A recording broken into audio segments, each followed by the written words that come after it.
Hey, it's Mike Giannoulis with copywriterbrain.com. And in this video, I'm going to show you how to write better emails. Okay, there's about 5 tips that we're going to go through, and they're all very, very important. And they're quick and easy strategies that you can use to increase your open rates and your click-through rates, which are the main 2 things you want to be focused on. Let's dive in. When it comes to writing better emails, the very first thing you have to do if you want to make sales, you've got to get the email opened.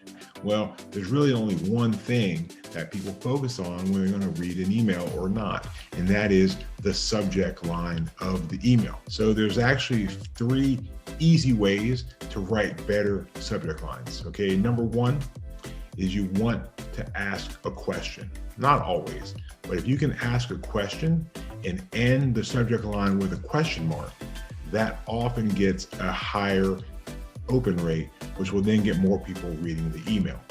So how do you do that? Well, you can come up with different ideas or different angles or different questions that tie into the opening of the email. We'll talk about that next, but what you want to do is come up with something that ends with a question mark. That's truly it. So how do you do it? You write something like, hey, you up? You know, I know that's quite weird, but those have been some of my best ones. You also can use a question mark from a compliance standpoint. If you come up with a very, very good statement that's there's very strong benefit, well, what you can do is you can add a question mark there. So I would never suggest you write something like this because this is non-compliant completely. But if you add something that said, cure for diabetes, right? We would never say that.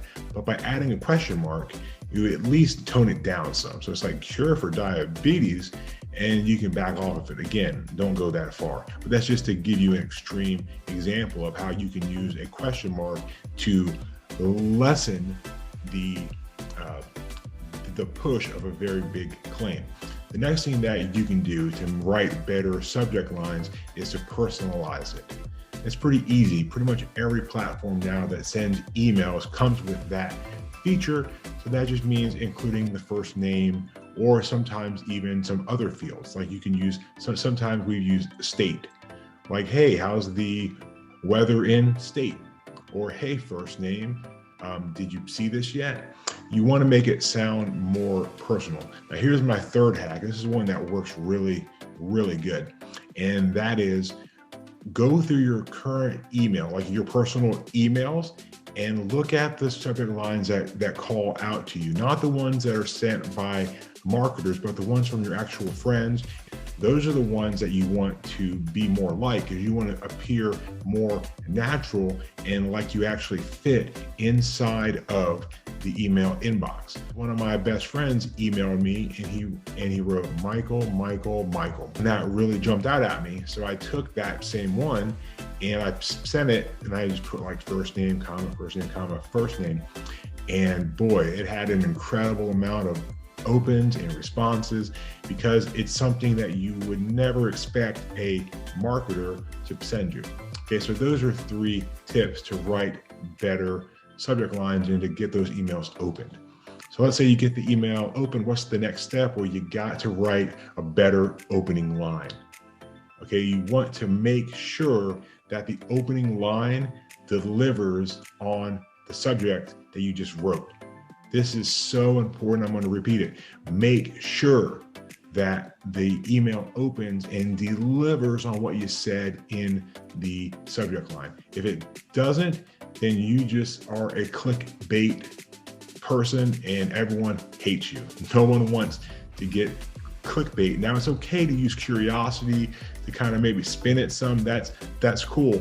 But, don't write an email that's like, here's how to get a chick to call you right now, and then the email just completely skips that, right? That makes no sense. It won't make you sales. You won't get clicks. The only clicks you'll get will be unsubscribes and spams, and you don't want that. So what you want to do is you want to deliver on what your subject line just says. So if you're used to writing sales copy, then your email body copy should start almost like the lead of a sales page. So your subject line is your headline, And then your next step is to continue and deliver on the promise of the subject line. So just view it as a headline and then the next line. Don't overthink it, just start to write. So if your subject line was like, hey, are you up? Which sounds a little bit weird. How could you spin that into a product sale? You could say, hey, are you up? That's what my wife asked me last night because I was snoring so bad, right? Boom. See how we instantly opened and we delivered on the premise. And now we could segue that into an anti-snoring product or a supplement or a sleep apnea thing, right? It could go any which way, but at least we were able to tie that in. All right, so next step, you want to provide a little bit of value in the main body copy. So the body copy is kind of everything after the opening, but before the ending, okay? And what you want to do there's kind of two big things, two big areas where you can focus. Number one is you can use what's known as a sales argument. So this is where you can start to kind of tout the benefits of the product or the idea of why the product is good. So you don't want to sell the product straight up, okay? That's not what you want to do in an email, but you can talk about some of the main benefits or some of the main things you get with the product before you move into the call to action. You want to build up desire. You can use emotion, you could use a quick story, so going in back to the snoring thing, you could do something along the lines of, I had snored for so long, I didn't really know if there was ever a way for me to change. That's a great thing to do before you move into the call to action. So let's talk about that, call to action. And that just means like, what's the direct step you want them to take next? Like, what is that direct next step? Well, you always make sure, no matter what, make sure you close with a call to action. In email, for me, it's almost always to go to a site. Click here now to go to the next step.